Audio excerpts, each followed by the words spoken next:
خزاں رخصت ہوئی تو بہار نے ایک بار پھر کھیلیاں شروع کر دیں۔ جنگل پھر سے ہرا بھرا ہو گیا، درختوں پر پتے سرسرانے لگے اور کیاریوں میں رنگ برنگی پھول کھل اٹھے۔ شاہ جنگل کے دربار میں آج ایک ہنگامی اجلاس جاری تھا جس میں اس کے خاص وزیر اور مشیر موجود تھے۔ بادشاہ نے الو کی طرف سوالیہ نگاہ ڈالتے ہوئے کہا، ہاں بھائی الو میاں، آخر کیوں جنگل میں سوگ کا سما ہے؟ الو ادب سے بولا، بادشاہ سلامت، آپ کو تو پتہ ہے جنگل کے سارے جانور شہد کے کتنے دیوانے ہیں، اور اسی شہد کے لیے وہ سال بھر بہار کا انتظار کرتے ہیں تاکہ کثرت سے پھول کھلیں اور شہد بننا شروع ہو۔ اب ہوا یہ کہ ایک صبح سویرے جب سارے جانور اپنا اپنا بادبان اٹھائے شہد کی مکھی کے چھتے پر پہنچے تو مکھیوں نے یہ بری خبر سنائی کہ آج شہد نہیں ہے۔ جانور منہ لٹکا کر چلتے بنے، مگر اگلے دن پھر اسی بری خبر نے ان کا منہ چڑھایا، اور پھر تو یہی معمول بن گیا۔ آج پورا مہینہ گزر چکا ہے مگر کسی کو شہد نہیں مل پا رہا۔ اب سبھی اداس ہیں کہ بہار تیزی سے گزر رہی ہے مگر وہ اس میں بھی شہد سے محروم ہے۔ الو نے تفصیل سے سارا معاملہ سمجھایا۔ یہ تو بڑا عجیب مسئلہ ہے، واقعی مجھے بھی مہینے بھر سے شہد نہیں مل رہا، مگر بات یہ ہے کہ آخر شہد جا کہاں رہا ہے؟ کیا پھولوں میں اب شہد نہیں رہا؟ بادشاہ سلامت، جان کی امان پاؤں تو میں کچھ عرض کروں؟ اب کی بار لومڑی بولی تھی۔ ہاں ضرور بھی لومڑی، تم تو ہماری خاص مشیرہ ہو۔ عالی جا، مجھے تو لگتا ہے کہ ہمارے جنگل کی مکھیاں بہت سست ہیں، یہ ادھر سے ادھر مٹر گشتیاں تو کرتی ہیں مگر جو کام کرنے کا ہے وہ نہیں کرتی۔ لومڑی خاموش ہو گئی۔ اس سے پہلے کہ بادشاہ کچھ کہتا، تیندوا بول پڑا۔ یہ بادشاہ کا خاص وزیر تھا۔ بادشاہ سلامت، میرے خیال میں ہمیں رانی مکھی کو بلا کر ذرا اس کی بات سن لینی چاہیے۔ مجھے نہیں لگتا کہ دوسری طرف کی بات سنے بغیر کسی پر الزام تراشی کوئی اچھی بات ہوگی۔ بادشاہ کو اس کی یہ بات پسند آئی۔ اس نے فوراً اپنے ایلچی مٹھو کو رانی مکھی کی طرف دوڑایا۔ تھوڑی ہی دیر میں رانی اپنے روب اور دبدبے کے ساتھ دربار میں داخل ہوئی۔ اس کے دائیں اور بائیں دو بڑی بڑی مکھیاں موجود تھیں جو رانی کی محافظ لگ رہی تھیں۔ ملکہ محترمہ، آپ کے متعلق آج ایک شکایت آئی ہے۔ بادشاہ نے حتی الامکان اپنا لہجہ روبدار بنایا۔ اور کیا میں جان سکتی ہوں کہ وہ الزام کیا ہے؟ رانی نے اپنے شہد کی طرح میٹھے لہجے میں کہا، یہی کہ آج کل مکھیاں اپنا کام ٹھیک سے نہیں کر رہی، اس لیے مہینے بھر سے جنگلیوں کو شہد بھی نہیں مل سک رہا۔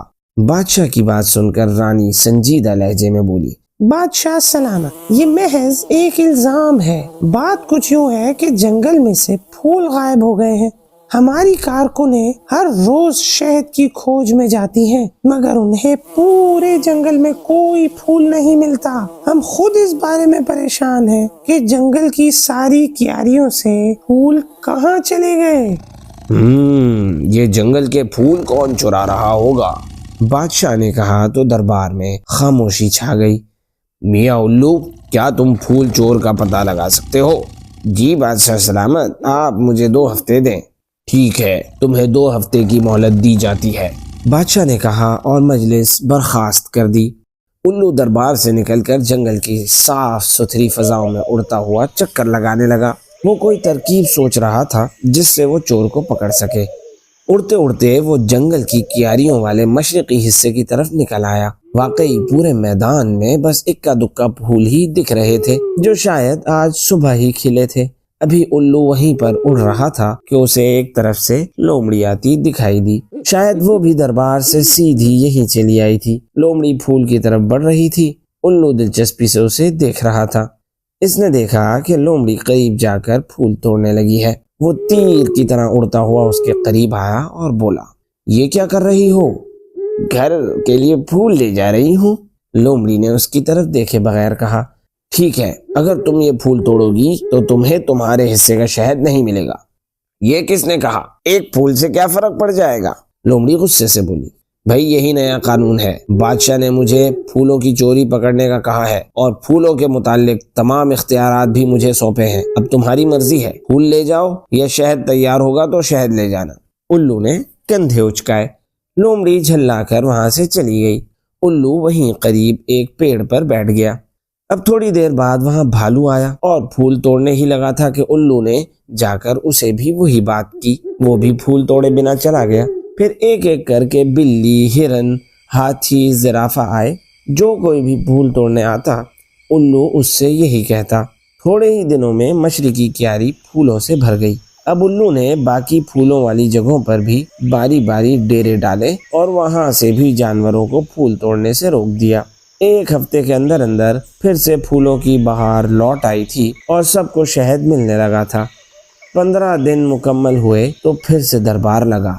بادشاہ بڑا خوش تھا۔ اس نے الو سے تحسین آمیز لہجے میں کہا، بھائی میاں الو، تم نے تو کمال کر دیا۔ ایک ہفتے سے ہمارے ناشتے میں اتنا شہد ہوتا ہے کہ ختم نہیں ہوتا۔ اب ذرا یہ بتاؤ کہ یہ پھول چور تھا کون؟ باقی سارے جانور بھی اسے غور سے دیکھ رہے تھے۔ وہ گویا ہوا، بادشاہ سلامت، دراصل چور ہم میں سے کوئی بھی نہیں تھا، بلکہ چور ایک ایسی غلطی تھی جو ہم سب میں چھپی بیٹھی تھی۔ کیا مطلب؟ دربار میں کئی ساری آوازیں ابھری۔ مطلب یہ کہ ہر جانور یہ سمجھ رہا تھا کہ اگر وہ صرف ایک پھول توڑ لے گا تو کیا فرق پڑ جائے گا، زیادہ سے زیادہ ایک پھول ہی کم ہوگا، اور یوں جنگل کے سارے پھول غائب ہو رہے تھے۔ دربار میں ہلکی سرگوشیوں کی بھنبھناہٹیں گونجنے لگی اور پھر الو نے انہیں شروع سے آخر تک ساری تفصیل سنائی۔ تفصیل سن کر بادشاہ بولا، واقعی الو میاں، یہ تو ایسی غلطی ہے کہ اس کی طرف تو کسی کا بھی دھیان نہیں جاتا۔ میں خود کسی کو بھیج کر روزانہ ایک پھول منگوایا کرتا تھا۔ اسی طرح ہر شخص یہ سوچ کر ایک پھول توڑتا رہتا کہ ایک ہی تو پھول ہے، اس سے کیا فرق پڑ جائے گا، تو ہم ہمیشہ شہد سے محروم ہی ہو کر رہ جاتے۔ لوگ ٹھیک کہتے ہیں، قطرہ قطرہ مل کر دریا بنتا ہے۔